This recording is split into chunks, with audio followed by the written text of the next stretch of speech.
I got better at live shots when I felt better about myself, when I had more confidence in myself, when I stood in my authenticity, my little bit of awkwardness, like I embraced that. That's when I got better. So people oftentimes, if they stutter or if they miss a word, it could throw them completely off. But they don't recognize that when you're talking to your friend, when we're having conversation, we do that naturally, right? Our voice goes up, our voice goes down. And so once somebody's in front of a camera, even if it's their cell phone, they just morph into something else, as opposed to understanding it's speaking to one, not speaking to a whole crowd.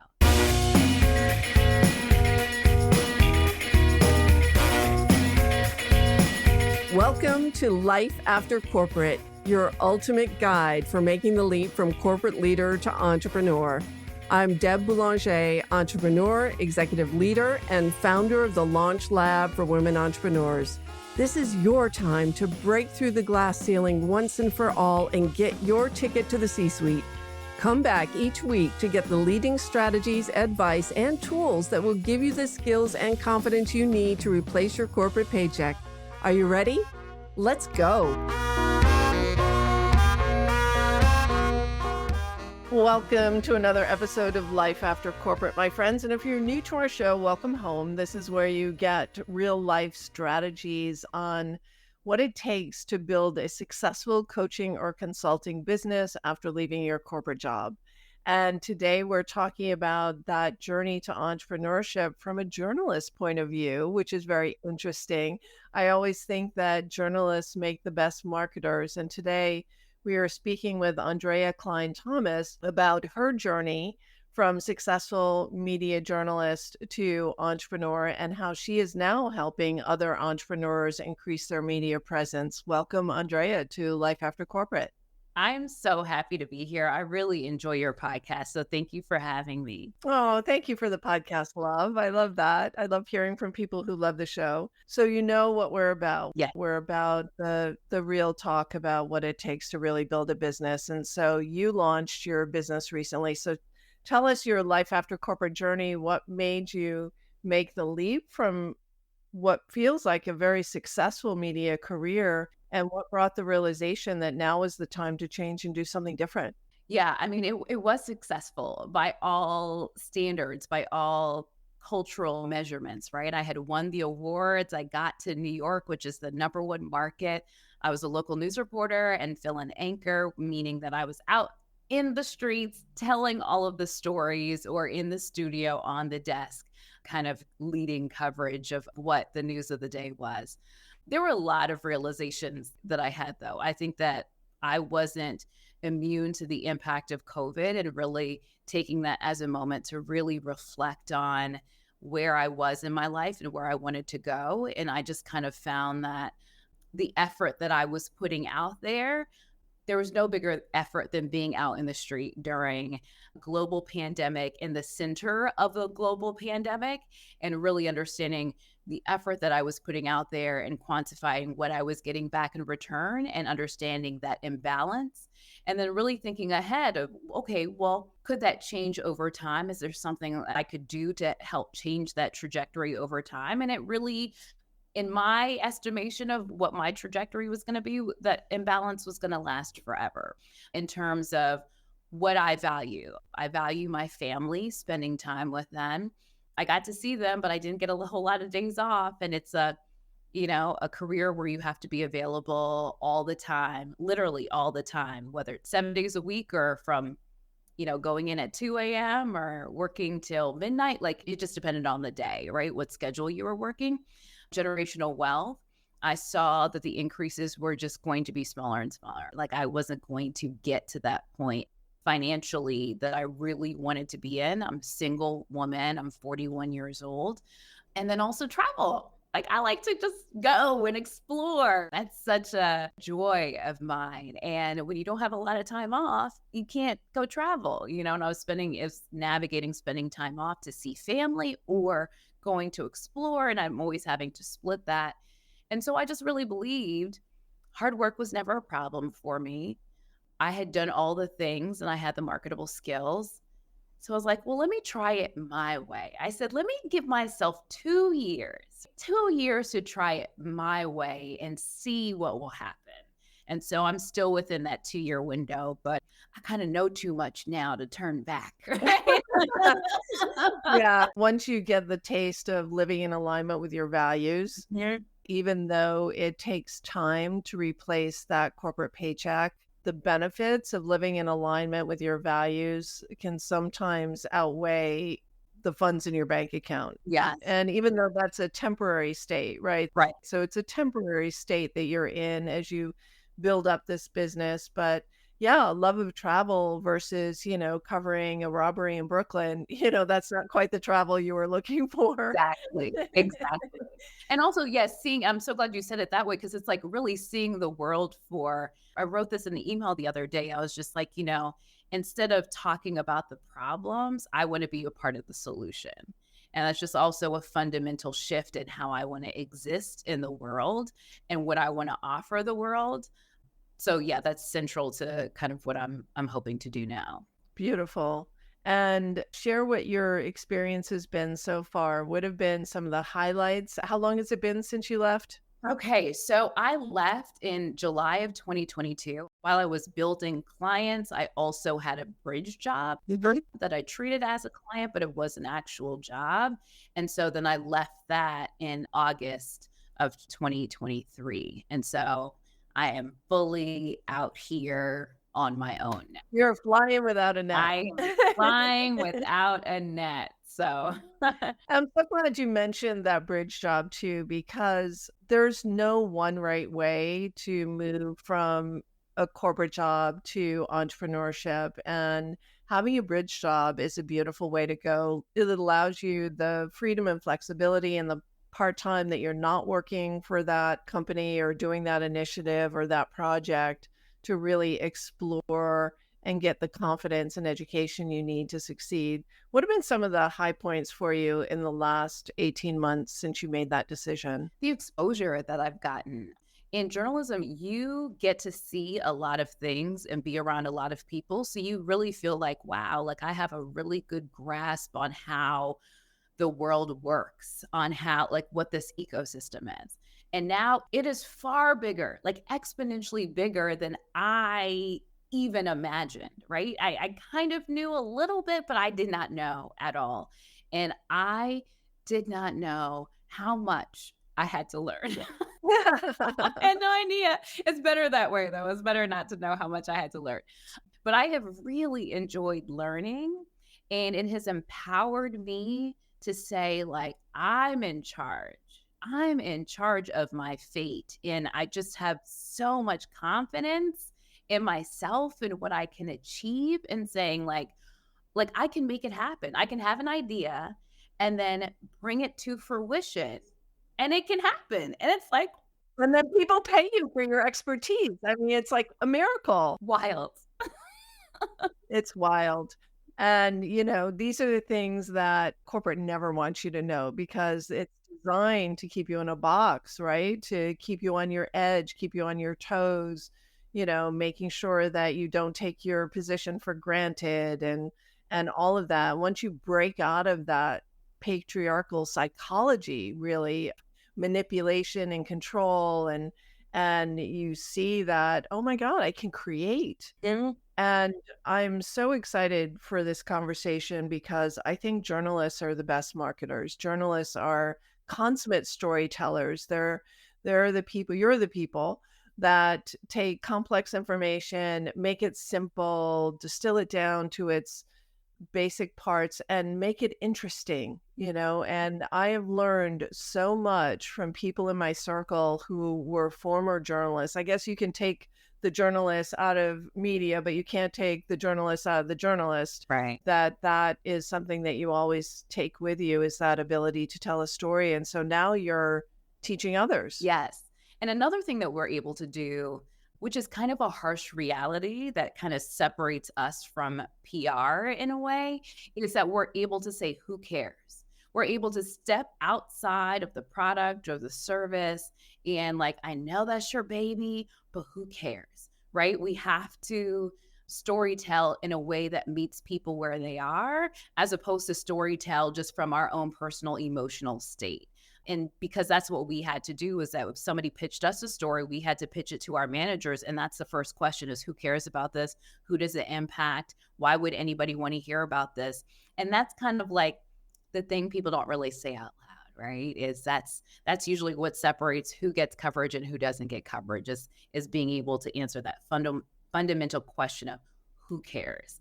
So being able to step outside of yourself and not take it too personally is something that we're able to kind of assess things very quickly in that nature. So right now, what I'm doing is leveraging my journalism experience in two very distinct ways. One, it's providing media training. So helping people, if you want press, or you're going to be on the stage, any type of stage, if you're going to be interviewed in any type of way, helping people prepare for how to get their messages to land. Oftentimes people show up just wanting to be of service to the interviewer and not taking the driver's seat. So what I do is I help folks take the driver's seat in that interview so they can get benefit out of it and not just be of service to the person who's interviewing them, but that they go in with a clear plan of what they want to land and what they want to say.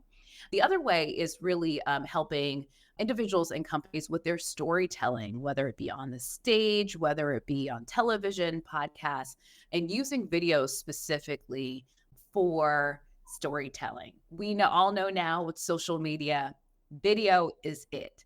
Video is really how you can cut through the noise. And so helping people craft their stories, helping people use their video in a way and allowing them to leverage it in a way to tell their stories. That's wonderful and so important. And what I love about that is who cares, right? Is just asking yourself so you dropped 3 questions. Who cares? What were the other 2? Who cares? What is it that going into an interview, kind of, you have to have your own agenda as to what it is that you want to land. What is the narrative that you want to land in those interviews, and how to use video as part of your storytelling. Yeah. And I think I want to rewind it. There were 3 questions that you asked when you pitched a story to your editor Oh, or producer. yes. Who cares? Who's going to watch it? Why does it matter? Yes. It's how does it help our audience? Oftentimes, a lot of journalists do this, especially on LinkedIn right now, because some of them are my friends, are really talking about the pitches that they get, because 95% of the pitches end up deleted. Yeah. Or just not even, because it never really answers the real questions. And they pitch media like they're pitching a sales call. Very different. Very different. Very different. So let's talk about that a little bit, because my theme for this year for our audience is innovation. Mhm. And innovation in how you show up, innovation in your messaging. And I believe this is the year where there's going to be a great fallout in the social media space of those who are true thought leaders Mhm. and those who are adding to the noise or the static in the channel. And a lot of that is your ability to weave a powerful story.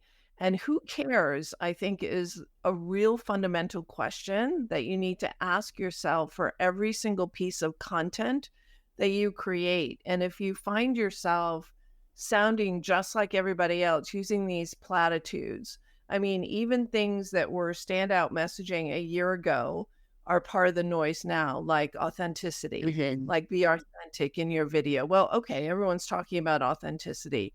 So I'm really interested in how you are coaching clients in this period of time when there's a lot of competition for ears and eyeballs. Mhm. How can you stay authentic to your values, but also come out with a unique message that people are really going to care about and pay attention to? I think you have to lean into your expertise and what is it that you do and what qualifies you to do it. So if, I would always ask, all right, so what are your customers telling you? Because now you have a critical mass of people who are now providing you information, and how have you distilled down that information, right? So that makes you an expert in that way. Where are you the expert? I think that's first where you have to start. Where are you the expert?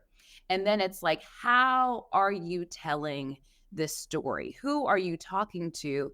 What references can you use that your audience understands? What data can you use to kind of undergird the message? You don't want too much data because then we call that data dumps, right? Then it's just like, I don't remember a million numbers, right? But there are specific numbers that can stick and that gives you that credibility. And how are you going to be vulnerable in that storytelling? So you're not, I always say people listen to people, not robots. So I think that when we're talking about like authenticity, when it doesn't come across as people trying to follow the trends, as opposed to saying, all right, even I had to do this with myself and my business and how I'm approaching social media now, which is different than how I approached social media before. I'm work with a social media company that like will send me stuff of like what the trends are. And I'm like, okay, great. Who am I? I start with, okay, who am I? Does this even align? Because some of them do not. Yeah. And so you don't do that, right? But who am I? What value can I add to this conversation? And what will my audience care about in this? Okay. It's always you got to come back to center and have a sense of center. I think where people, with anything, especially at interviews, where it goes left is when they're trying to be who they think they need to be or who they think other people need them to be as opposed to who they are. That's when it just goes downhill. That's when they're sweating a lot. They're using words that they've never used before. They're using it in the wrong context because they're trying to be this idea of who they think they should be as to being comfortable with who they are, understanding that's the magnet. And then you have these other tactics used with the numbers and the references that your audience will understand as a way to kind of solidify to undergird your message. Yeah, I mean, that was a brilliant framework that you just delivered to the audience, which is, who am I? What value can I add? Who cares? What's the stat around that? How can I be vulnerable and tell a story? And then what's the bottom line and the call to action? Yeah. It's a great way to think about your messaging. And I love that because it's all about them, right? So it's all about the people who you're trying to reach and the people that you care about and the people that you serve when you're out there in the media. The person who's interviewing you is your conduit and really your friend and your guide to help you get that message out in the most impactful way and being yourself. And I always think about it's almost like I think about my last conversation with a potential client and where were they stuck? What was the belief that they had that wasn't serving them? And that provides really great fodder because people aren't islands. If there's one person who has this feeling or this thought that's not serving them, then there's probably hundreds of thousands of other people who are also thinking the same thing, stuck in the same place. So when you address that key issue in a very compassionate way, put some data behind it, and also give people a way out by telling a story, or I like to think of it as a paradigm shift, a different way of thinking about it, then you do something that leaves a memorable impression with your audience. And that's what we're about. What are some of the other mistakes that you see people make in media interviews or even in their videos on social media that kind of bring in the cringe factor, or for you, because you're an expert, right? So Yeah. bring in the cringe, like they could have been so much more effective. I think it's just people really focusing on the performance as opposed to the mindset shift. When I was doing my live shots coming into the business, like writing was easy for me, interviewing people was easy for me, but the live shots, because I'm an introvert, was the part that I really had to work on. And I got better at live shots, not just because I had new tactics of how to like finesse it. I got better at live shots when I felt better about myself, when I had more confidence in myself, when I stood in my authenticity, my little bit of awkwardness, like I embraced that. That's when I got better. So people oftentimes, if they stutter or if they miss a word, it could throw them completely off. But they don't recognize that when you're talking to your friend, when we're having conversation, we do that naturally, right? Our voice goes up, our voice goes down.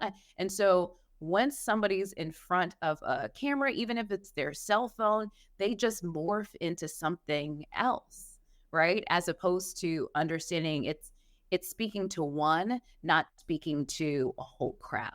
speak to one. Mm.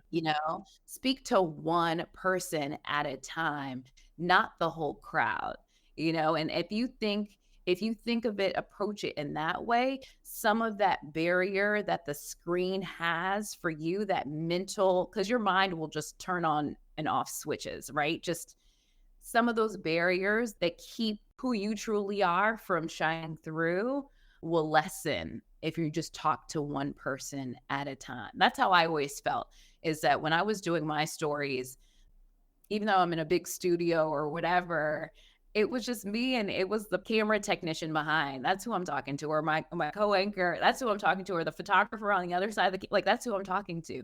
I didn't think of, millions of people have access to see me, or like that'd be paralyzing. You're setting yourself up. Don't do that. Don't do that to yourself. That's too much pressure, right? But I was just talking to one person. How can I break this down so one person can really understand this? And I think that there's a quality in speaking to one person that comes through on the screen, this relatability and this connection, that when you're talking about all people, or if you are one of many people, that's missed because it's not like you're making this direct connection. So I think that was a real golden nugget for our listeners. I appreciate you for sharing that, Aundrea, because I struggle with that personally. And, I want to be relatable, but sometimes, I can open up with just a comment like, no one's purchasing your self-worth. Yeah. And if your self-esteem is getting all tangled up in your pricing, then you're undercharging. Yes. So those kinds of things, which are things I think about, and different ways I think about describing things to people that land, that make it memorable. And so also spending time in that stage of, what value can I add, is, how can I tell a story around this that's going to really make it land, really make it hit home. Yeah. And when I said that in a live room, women put their hands on their chest and said, ouch, wow, you just got me. Yes. Yes. And, and I would get, for so long, I'm just really passionate about people showing up kind of as themselves, because for so long I was so uncomfortable doing that. Sure. So just television as a business, you're told more about what you need to do and what you're not than really what you are. And so you need to sound this way, you need to dress this way, you need to look this way, your hair needs to be this way, especially as a woman. What you look like is the focus of a lot of conversation, right? If I told you some of the conversations that I've had with people about what I look like versus my intellect, there's a huge imbalance there. But it came to a point where I'm just like, you know what? It was actually a point where it was just kind of like, I don't think I'm doing this well. And I don't think I can please all these people. And you know what? If I'm going to go down in flames, I'm going to go down as myself. Like, this is just what's going to happen. Right. And when I did that, that's when I got more connections with people just out in the world, of people coming up to me, or people saying, oh, I really love your stories, of people, because I just was like, I can't fold myself anymore. Right? Like, Yeah. I just got to show up. And that's when I connected the most. And that was such great information for me and changed everything. And thank you for doing that, because I know when people like you take that step, it gives everyone else permission to do the same. Mhm. And when you take a leap and you leave the confines of that comfy, we call it comfy, it's really not comfy, it's just known, and you get a paycheck. Right. You get a paycheck, you can rely on the paycheck, and you know what the expectations are. You've kind of bought into the exchange of value there. But once you leave, there's so many others who are so afraid to leave. Oh, yeah. And all eyes are on you saying, will she survive? Oh my God, she's going out there. She's going out on her own. Oh my God, she's being herself. Is she going to live through this? People live vicariously through you.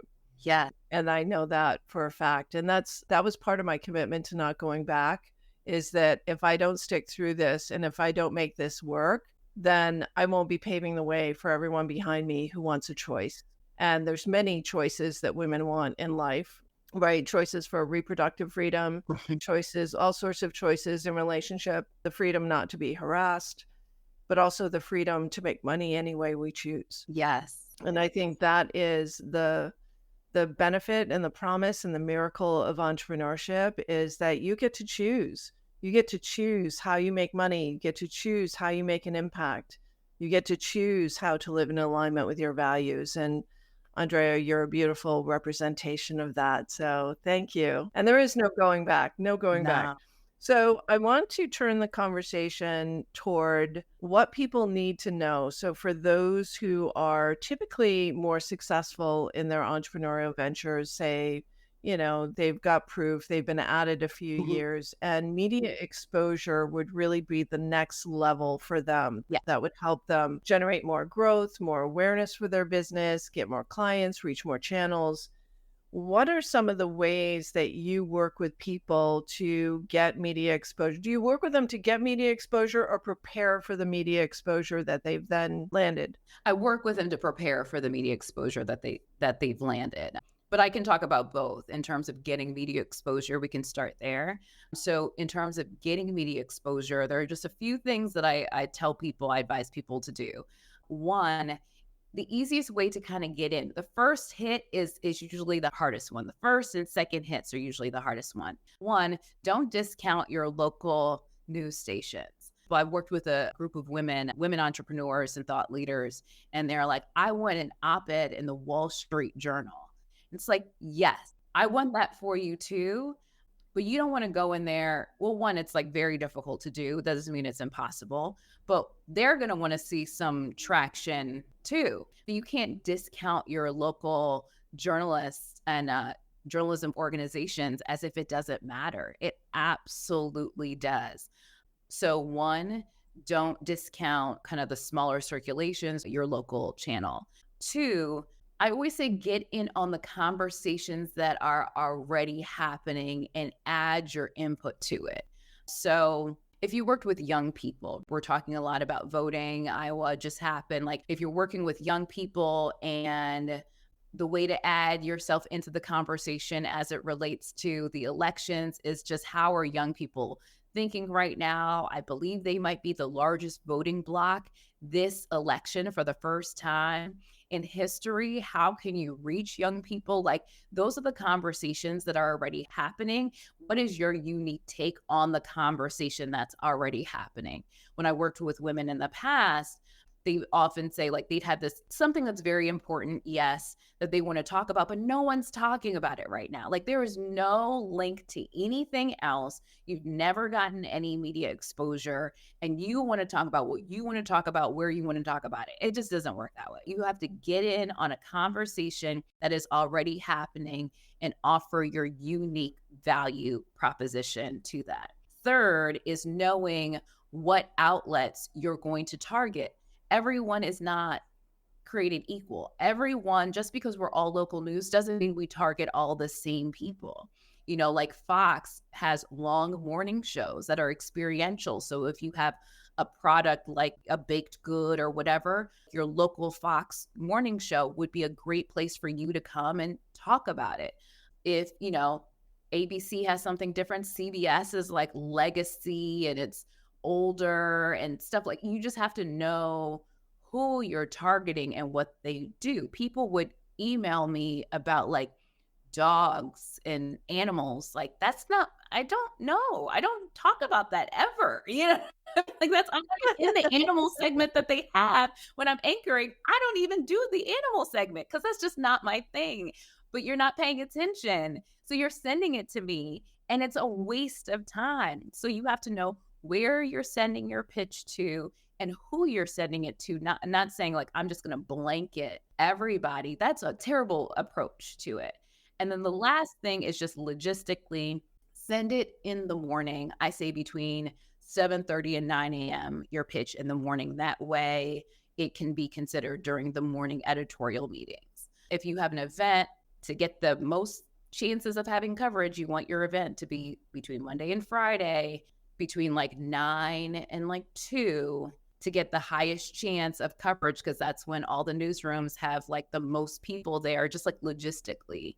If you have it on the weekend, there are fewer people, less chance that you can get your thing covered. But those are kind of some of the boundaries that I think you should really consider when pitching an outlet.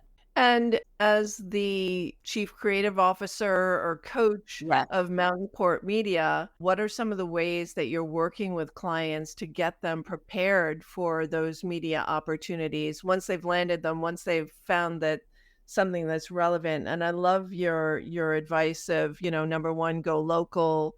Number two, get into the conversations that are already happening and know what outlets to target. Be relevant. Don't pitch people, things that they're not interested in or aren't relevant. I mean, I get pitched things all the time for the podcast that aren't relevant for what we talk about. Right. So how do you work with clients in your coaching or consulting practice? And I know you do both B2B as well as working with individuals. Yes.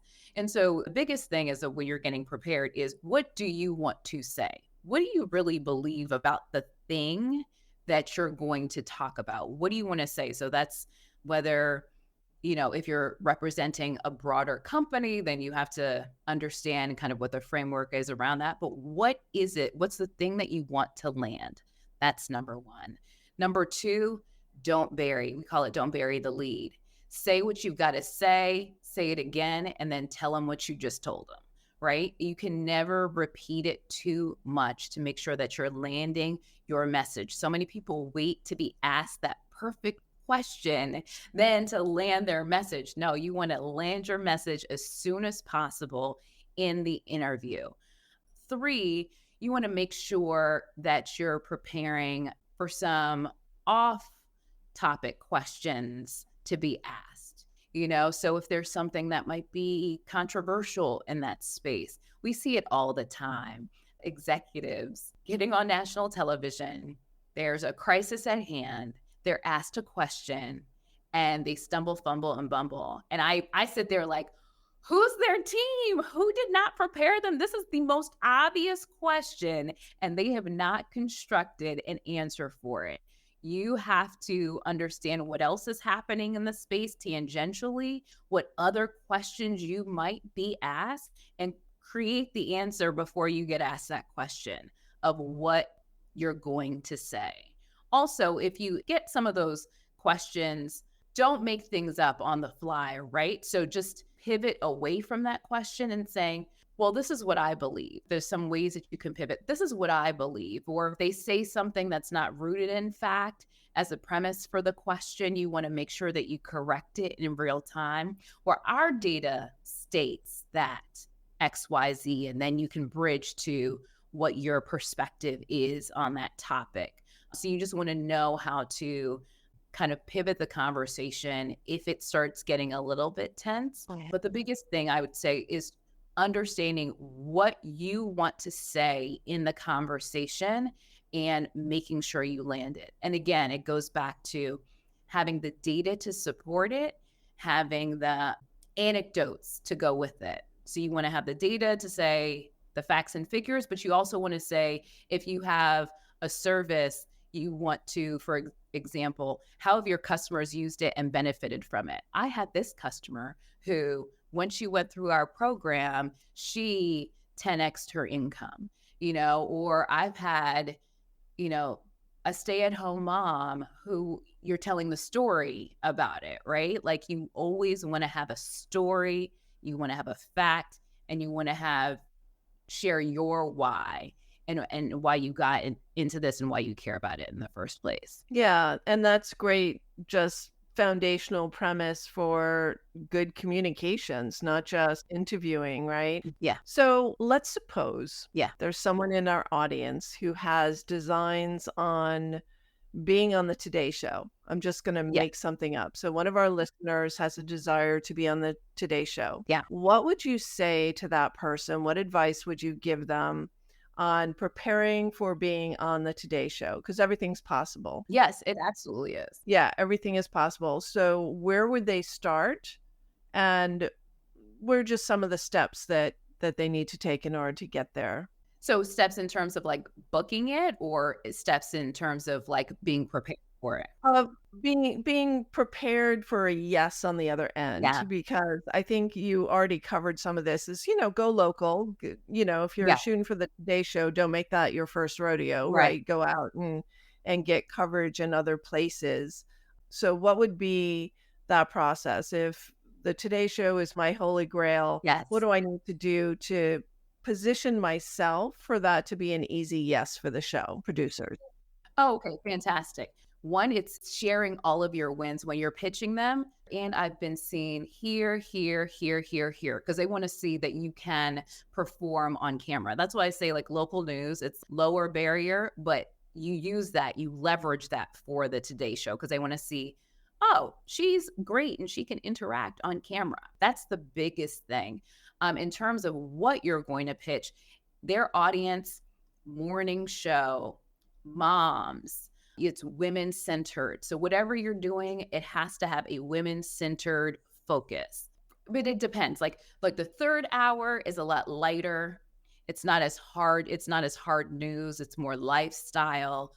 Earlier, like from 7 to 8 is harder news than 8 to 9. And it's just like it's just different in terms of like the segment. Mhm. But then you book it.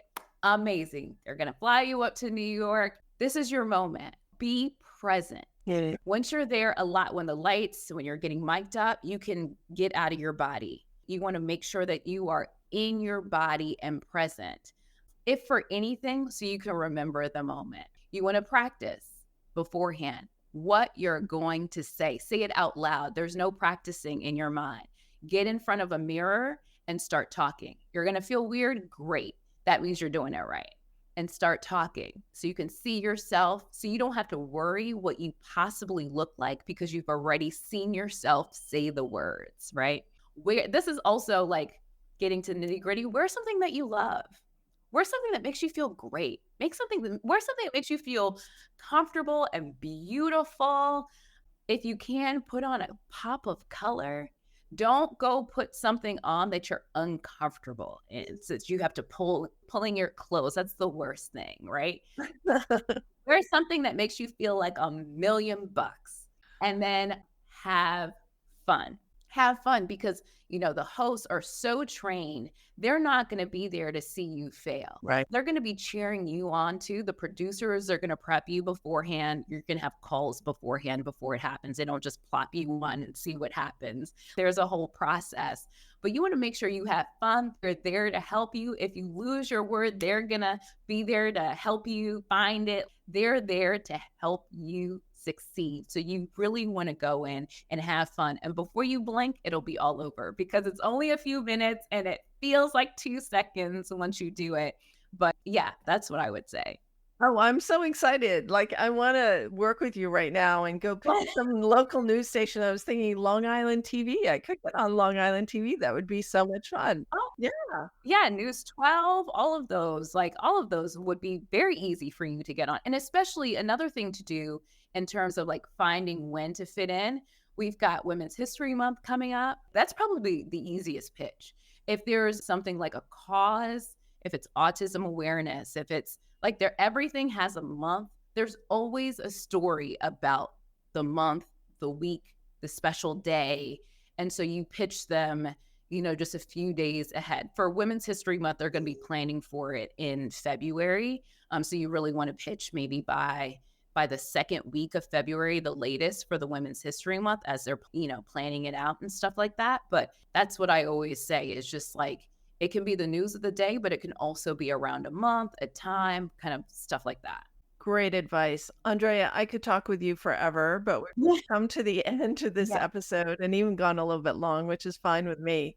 You are the host of the Next Best Thing podcast. Yeah. Tell us about your podcast and how listeners can tune in. It is everywhere on your favorite podcast platforms and on YouTube. We're all about me helping you live the life that you design so you don't have to live the life that you think you have to settle for. So that's what the Next Best Thing is. And Deb is on. She'll be on in February. So we're very excited about that. So excited to be on your show and to do this podcast interview swap with you. It's a lot of fun. Yes. It's a lot of fun to get to know you in this format as well. how else can people get in touch with you if they're interested in your media training? Yes. So you can go ahead to my website, AundreaCT.com. It's AUNDREACT.com. And then you can find out about all my things there. Also, I'm on all the socials, Instagram, LinkedIn, TikTok even. So yeah, you can reach me wherever is the easiest for you to reach me. I'll be there. So That sounds great. I can't wait to tune in. yes. And we'll put all your links below in the show notes. So if anyone wants to get in touch with you, they can just click through. Aundrea, thank you so much for your generosity in joining us here today. I loved being here. Thank you for having me. Oh, it's so fun. That's it for now, my friends. I expect everyone to get some local TV news coverage. So post and reach out to us if you took Aundrea up on her advice and you actually implemented it and got some coverage. We'd love to hear from you. And that's it for now. We will be back next time with some more great advice, techniques, and tools and strategies for you to amplify your voice and be seen and heard as the brilliant entrepreneur that you are. Thank you, Aundrea. Thank you so much. See you next time, my friends. Thanks for listening, my friend. If you enjoyed this show, please head over to iTunes and subscribe and leave us a review. And be sure to hop over to the Life After Corporate Facebook group and join other growing entrepreneurs to get weekly tips on how to create more money and meaning doing work you love.